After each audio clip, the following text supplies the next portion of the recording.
அடுப்பு ஆன் பண்ணி கடாயை வச்சுட்டு தேவையான அளவுக்கு எண்ணெய் ஊற்றிக்கணும்.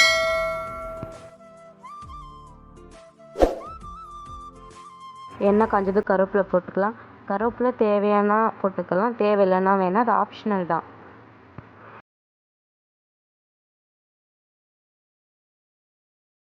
பொடியாக நறுக்குன 2 பெரிய சைஸ் வெங்காயத்தை போட்டுக்கணும்.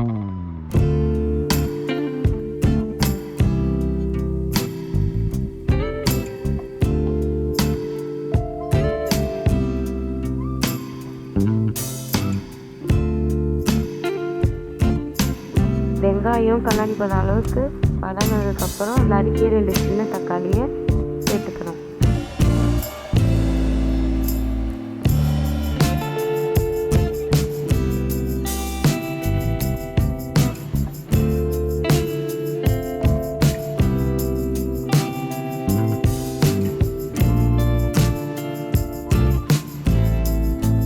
வெங்காயமும் தக்காளியும் சீக்கிரமாக வதங்கணும்னு நான் உப்பு சேர்த்துக்கிறேன்.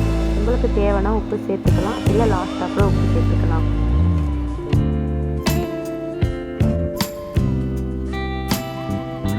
வெங்காயம் தக்காளி ஓரளவுக்கு வதங்கினதுக்கப்புறம் சின்னதாக நறுக்கிய 2 கேரட்டை சேர்த்துக்கணும். நீங்கள் நறுக்கியே சேர்த்துக்கலாம், துருவியே சேர்த்துக்கலாம், உங்கள் விருப்பம்.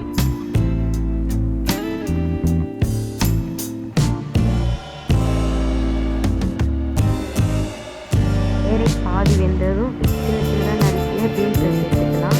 அது கூடவே பச்சை மிளகாவையும் ஆட் பண்ணிக்கலாம்.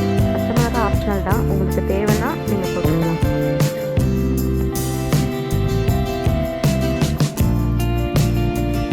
கைவிடாமல் ஒரு 5 நிமிஷம் கிண்டிக்கலாம். நான் 3 மேகிக்கு 2 கப் தண்ணி எடுத்துருக்கேன். நீங்கள் எவ்வளோ மேகி எடுத்துருக்கீங்களோ அதுக்கு தகுந்த மாதிரி தண்ணி ஊற்றிக்கலாம்.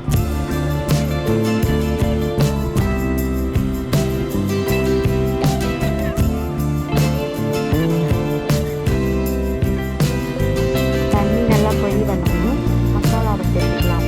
நான் எந்தவித மசாலாவும் யூஸ் பண்ணாமல் நூடுல்ஸ் கூட கொடுத்துருக்கேன். நூடுல்ஸ் மசாலா மட்டும்தான் யூஸ் பண்ணியிருக்கேன். உங்களுக்கு எக்ஸ்ட்ரா மசாலா யூஸ் பண்ணணும்னு நினச்சிங்கன்னா நீங்கள் எக்ஸ்ட்ரா மசாலா யூஸ் பண்ணிக்கலாம்.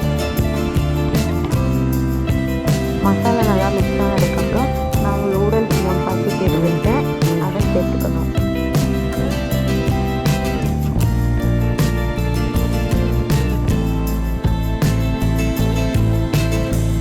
நூடுல்ஸ் அண்ட் மசாலா மிக்ஸ் ஆகிற மாதிரி ஒரு 2 நிமிஷம் கிண்டிக்கலாம்.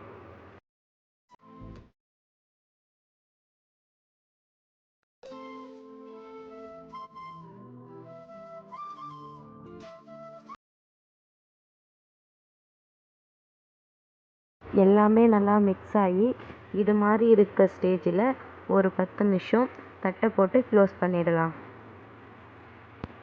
10 செகண்ட் ஆனதுக்கப்புறம் ஓப்பன் பண்ணி கைவிடாமல் கிண்டிக்கலாம்.